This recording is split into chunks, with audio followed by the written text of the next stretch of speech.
Hello there and welcome to another edition of Budget in Focus, a special program where we'll take a look at the work programs and plans contained in the National 2021 budget. With us today we have the Honorable Bishop Juan Edghill, the Minister of Public Works. Bishop, thank you so much for joining us. Good afternoon and greetings to all your viewers and listeners. Thank you.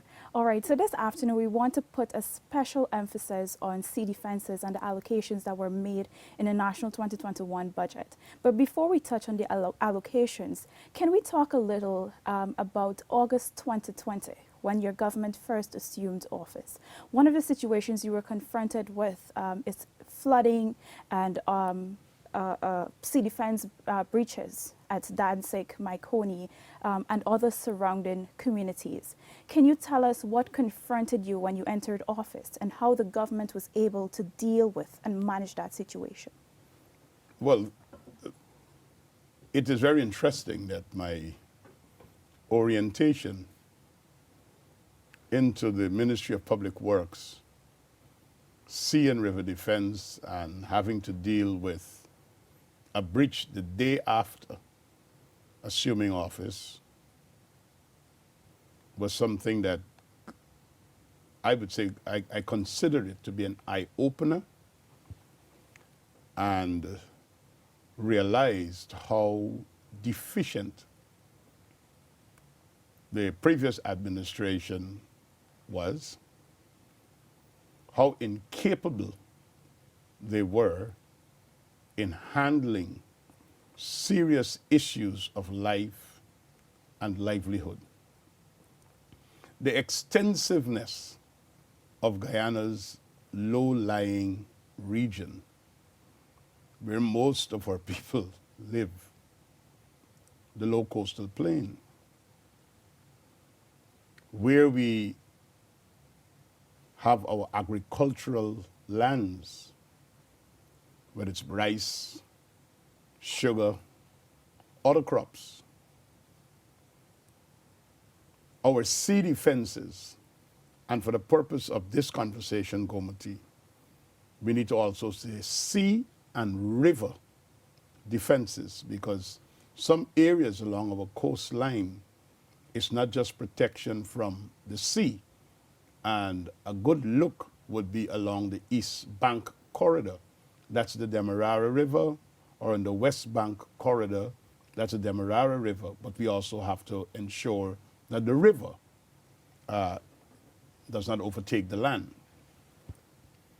What we found was that there was a 5-kilometer stretch along the Danzig content area in the Maikoni Region 5 that had posed some problems before. The thing about sea defenses, if you have a breach that is 50 meters wide, every day that you don't attend to it and the tide changes, 50 meters becomes 150 meters, 150 meters in a few days become 500 meters. In a few weeks, it becomes a kilometer.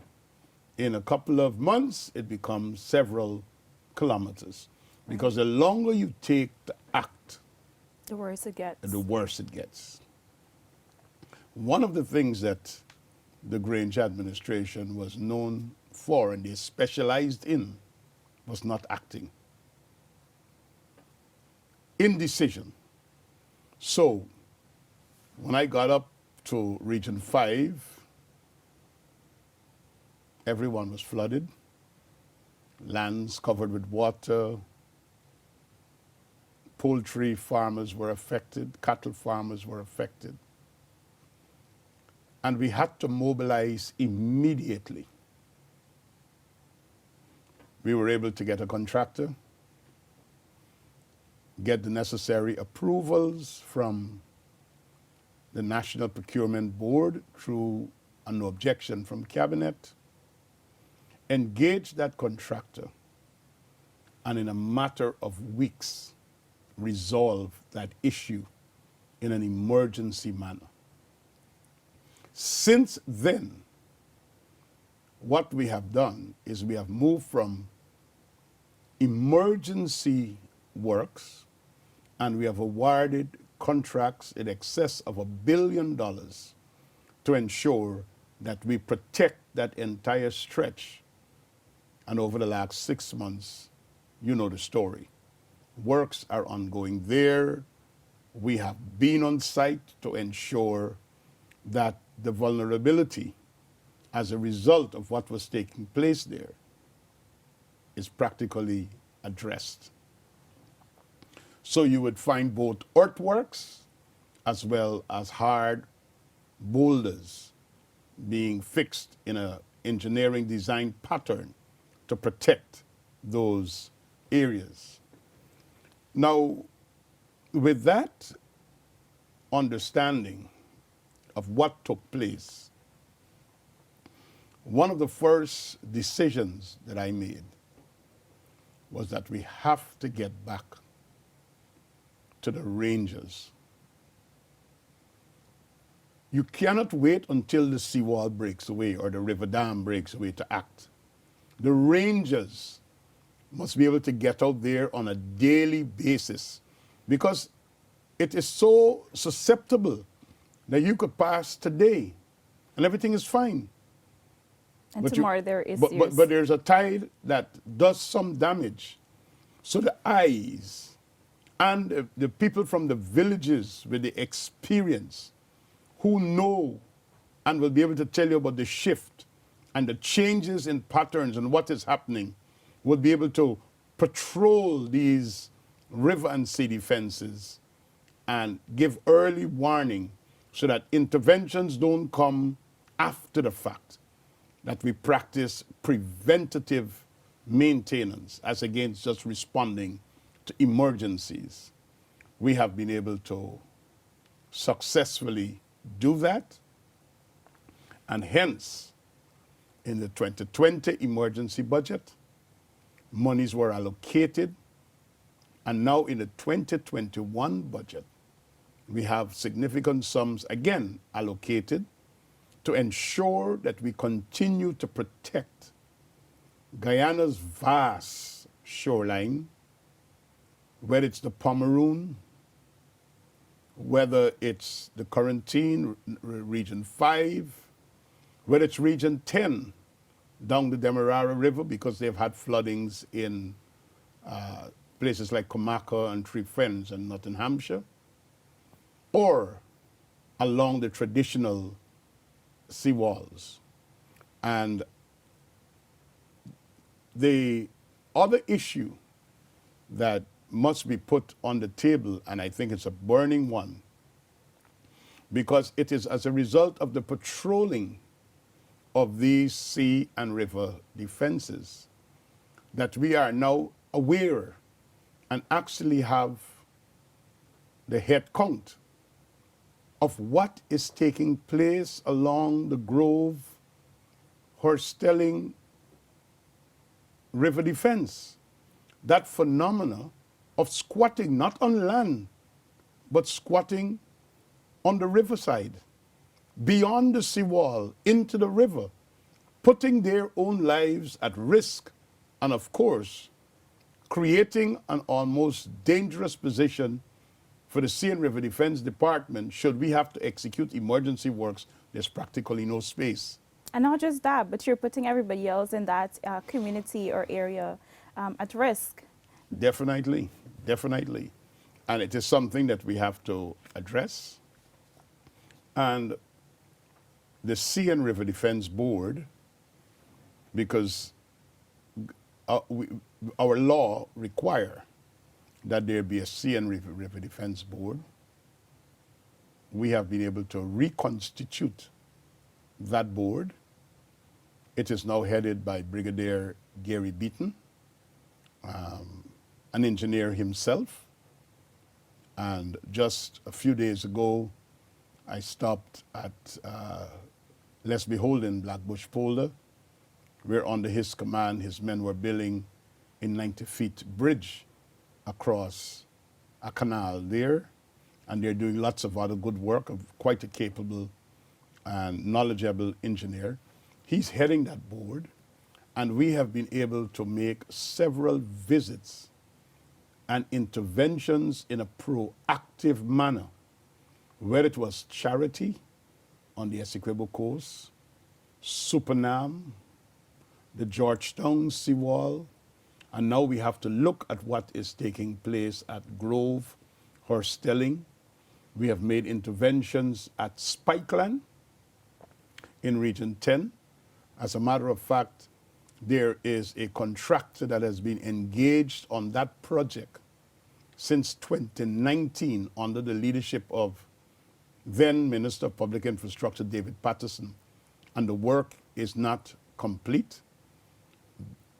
It is ripe for termination because the people of Spikeland in Region 10 are being flooded as a result of neglect. And that is what I'm saying. When we got into government, just the sheer neglect. You don't wait for a crisis to act. And then after the crisis, you take forever to act while people are suffering. Make no bones about it. Our river and our sea defenses affects everyone, not just farmers. If Georgetown is inundated, all of us are in trouble. If the East Coast, there is a breach, all of us are in trouble. Not just the rice lands of Region 3 or 5 or the farmers of the Pomeroon, but every resident. So we have been able to get an aggressive, well-constituted Sea and River Defense Board, the Sea and River Defense Department of the Ministry of Public Works. They are very active. In 2020, under my leadership, they have achieved almost 100% of their implementation of their budget. They're highly motivated. We've been able to get the people in the various regions because whether it's Legwan or Wakenham or the Essequibo Coast, wherever, whether it's west, the east bank of the Berbice River, heading out there, Lighttown, Shieldstown, Mara, all of those areas, we have to be able to deal with this phenomena, and it is something that is being addressed. So if there is anything that I can do on your program this afternoon, Gomati, is to say that the PPPC's administration, both in its 2020 emergency budget and its 2021 budget, recognizes the need for us to continue to make the necessary interventions as it relates to our sea and river defenses. We have, of course, we got programs that are foreign funded ongoing through the CDB, and those are being executed in various parts. We got to continue to build capacity in-house. We have to be able to ensure we strengthen monitoring. The guys have been able to bring modern technology, drone technology, to be able to do surveillance across the shorelines. But, you know, even with the best of imagery, you still need boots on the ground to be able to examine. So there is significant work that is being done. I know the viewers might be wondering, why did I ask that question to begin with? But I asked that question to lead into my next question. These are challenges you encountered when you assumed office. And we're seeing, I think it's $5.1 billion allocated in the 2021 budget to cater to sea and river defenses. Can you tell us how those, taking into consideration the challenges you just outlined and all that has to be done, how is this $5.1 billion going to be spent this year to ensure that we overcome some of those challenges you outlined? Well, the $5.1 billion are going to be divided into three categories. Number one, we have projects that commenced late 2020 as a result of the emergency budget. That is what you call rollover projects. They are ongoing and they continue into 2021. So monies in that 5.1 billion will go to rollover projects. I think there are about 10 such projects being undertaken across the country.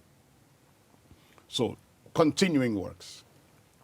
Then secondly, we have what is called our new capital works, from our own observation and our research.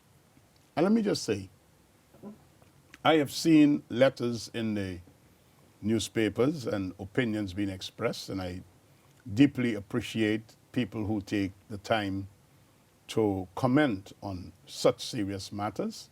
Some of them engineers, some of them specialists in the field, and they have indicated that 5.1 billion is certainly inadequate. But I would just retort and respond by saying, it's not how much money you get, It's what you do with it's it. what you do with what you get. Because 2015, 2019, if the operatives of the APNU AFC could really show the people of Guyana what they did with the money, it will make a big difference. You know, they spent $1.1 trillion, and there is not one significant program that you could show to the people. If you spend 1.1 trillion, $1 trillion is 1,000 billion. That's a whole lot of money. But here it is, we have what some people say is not sufficient, but we are addressing interventions in Pomeroon. Yes, the Pomeroon. We are addressing interventions at Region 2, various places in Region 2.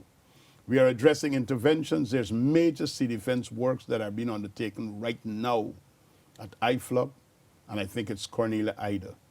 We are undertaking major infrastructural work on the East Bank corridor. You're seeing that is funded through the CDB, a loan from the CDB. We got works that are being undertaken along Region 5, which was what confronted us when we got into government. Works being undertaken in Region 6, both on the East Bank and on the Quarantine Coast. We got works that are being undertaken in Region number 10 in terms of sea and river defenses. And these monies, while we would have loved to have more, but budgeting is not just giving people money. It is about prioritizing. And while we would like to have all the money in the world to be able to do all the dream things that we have in we have in our heads and the ideas we are satisfied that at this stage we can have $5.1 billion to continue what was started in 2020 and to begin and finance new initiatives to protect our sea and our river defenses in 2021. And I'm sure, should the economy perform beyond expectation, and I'm hoping that it does, with the kind of interventions and motivation that is presently present in our country, I think every day people meet me and they congratulate the PPPC for the work they're doing. They say, you guys are doing real good work. There's a lot of energy. Things are happening. People are excited about what is happening in Guyana. But once we perform well, we have to pay attention, maybe to do more. It's not that we would not do more, but we have to do them in a phased manner. And the second thing, we did not want to have a situation where you have a big chunk of money, but then you don't have the capacity, the contractors with the skill set to be able to implement the engineering capacity to manage and to monitor. So yes, we are making very important interventions. And I think I made the point the last time that I was here, that the way we do development is across the board. We've had to make some interventions on the Georgetown seawall because a phenomenon was really developing there that is becoming dangerous. That's part of the beauty of Guyana. Yes. First Lady, Her Excellency Arya Ali, has been paying some attention to the beautification of our country. And I believe every Guyanese should come on board and support that, because it might be a soft side of development, but happiness and well-being and a clean environment and beauty are things that make people comfortable, and it encourages productivity, and excellence becomes a standard around us. So I would ask all Guyanese to come on board and join Her Excellency Arya Ali in her beautification project that she's undertaking. And we have to create a new culture that you don't dump garbage in the mangroves, you don't just litter the seawalls, you don't throw the plastic overboard, you don't leave the place in disarray, you don't create unnecessary confusion and congestion. You know, the seawalls and our river dams, we need them, and we got to take care of them. And one of the ways in which you take care of them is not just building new ones, but is maintaining by properly using the ones that are there. Bishop, on that note, I just want to ask quickly. Earlier, you mentioned squatting. You found squatting to be an issue along the city fences. You talking about taking care of the city fences and all of this. Has the ministry taken any approach or any measures so far to address this issue of squatting along those areas? Are you in talks with the Ministry of Housing or any other agency to ensure that that matter is addressed? Yes, the answer to that is a simple yes. And it's not only the Ministry of Housing. We've had to engage the Ministry of Local Government and Regional Development, because the chaos at Charity is something that has to be addressed by the Neighborhood Democratic Council. You know, the issue at Grove or Diamond, coming back to Herstelling, where the NDC office is, they could observe and see every day the squatting that is taking place out there. But they do nothing about it. It is not just a job for the Ministry of Public Works, City Defense Department, or the City Defense Board. It's a job for all of us, because if they interfere with the ability for us to maintain proper sea and river defenses and something happens, everyone suffer. And while we understand and we see that there are a lot of Venezuelan migrants who are out there, yes, we have been talking to the Ministry of Housing about possibilities, but then we're also learning that there are people who are actually building and renting.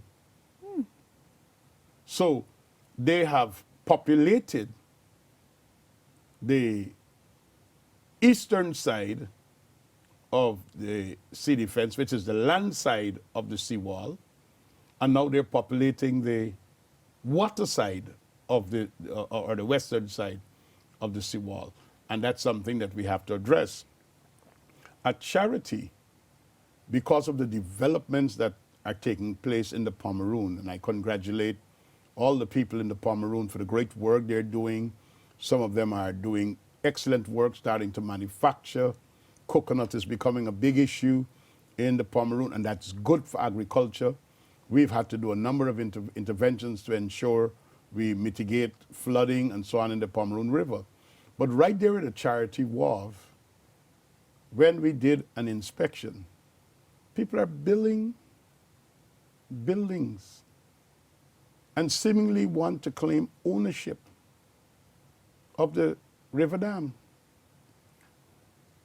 And then we observe that because of the magnitude of what is taking place in the Pomeroon, the supply of gasoline and other fuel into the Pomeroon is now big business. And I was there with Brigadier Gary Beaton and the chief engineer from my CN River Defense Board and the secretary of the board. And the gas tankers are reversing in to discharge fuel. And people are selling right here, right there, as if it's no big deal. We just had a situation out in Region 3 where a tanker blew up and did cause harm. We have to be able to get things organized. So the charity waterfront development must be completed.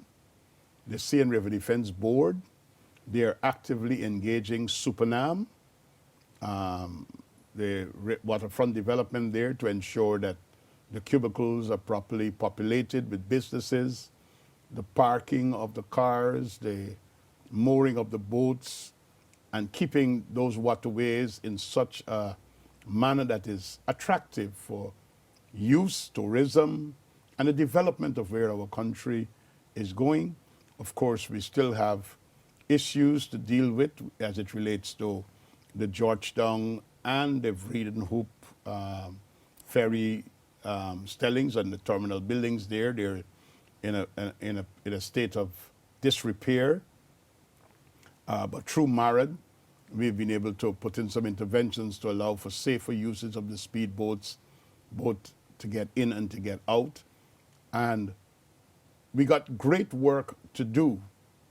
So yes, we will need more money, but do not ever despise the days of small beginnings, because it's the small things, when you add them up, create that mountain that of progress and that mountain of development that we want to talk about.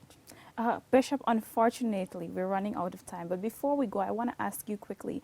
You mentioned that since 2019, some works were going on under the former administration, and they're yet to be completed. We're in 2021. We're having a new budget. Works are going to start again. What systems are in place by your ministry to ensure that contractors adhere to the guidelines and deadlines that are given on these contracts and ensure that they deliver on what is given to them? Well, and this is not just in terms of sea defense, it's across the board. Yes. Any contract or contractor that is not performing, we're going to terminate the contract. This afternoon, just before I came to this program, I gave the instructions for the termination of the contract at the Leg 1 ferry stelling. It is one of the contracts that we inherited from the APNU AFC, and I have also released a copy of the Auditor General's special report on that project, and you will see what we've been talking about maladministration, corruption, mismanagement. You will see the details. We have released that report this afternoon. We have to terminate the contract at Spikeland where the people are suffering. We have tried over the last 6 months. Okay, it's already bad. I've gone to Leg 1 4 times. I've gone to Spikeland at least 3 times. Get on with the work. I have another contract for the St. Cuthbert's Mission Road, which is ripe for termination. These are contracts that were signed on the 31st of December 2018, after the passage of the no confidence vote. Some of these contractors have no capacity. So what will I do? Number one, I will terminate contracts. Number two, I am notifying the National Procurement and Tender Administration Board of the poor performance or non-performance of contractors, so that they must have notice that when these contractors bid through other ministries, they must not be allowed to get work, because the board that makes the recommendations must know that these people come in with nice fluff and fancy write-up for contracts, but they can't deliver. Number three, I've put all of my engineers at the Ministry of Public Works on notice. You sign off for payments for works that are not done, are not satisfactorily done, you're gone. You are put there to protect the public purse, not to facilitate mischief and to allow contractors to rape the country. Number four, from the level of minister, permanent secretary, who administers the financial aspects, my permanent secretary, he has already been alerted. I need greater financial accountability in the management of finances to these contracts. And of course, you can see both myself and my minister within the ministry out there ensuring that we are not receiving bluff and fluff in papers and reports and emails and WhatsApp messages, but we are seeing for ourselves What is and on the what ground. is on the ground. So we're taking a boots on the ground approach. And that is what we are doing, whether it's roads, whether it's city fences, whether it's supply contracts, whatever it is. Monitoring and evaluation is an important tool. Tracking, ensuring accountability. And of course, wherever we have doubts, like you would have seen I would have done, I have asked the specialists to advise me, which is the auditors, including the Auditor General of Guyana. Tell me what is really going on. I might have my own understanding, but I will act. Because when the Auditor General gave a special report and said, this is what is wrong, these are the breaches, I might know the breaches, but I want to ensure that the skills and the competence is there in terms of the advice, and every appropriate action will be taken. But we want contractors to be developmental partners. We don't want to be terminating. We want to be building and giving people value for money. Minister, it's always such a great pleasure talking to you. Unfortunately, we're always running out of time whenever you're with us. But thank you for being here today, and thank you for talking on the National 2021 budget and what we can look forward to, especially in the area of sea defenses. Viewers, that is all we have for you this afternoon. Thank you for joining us. I have been your host, Gomati Gangadan. Goodbye.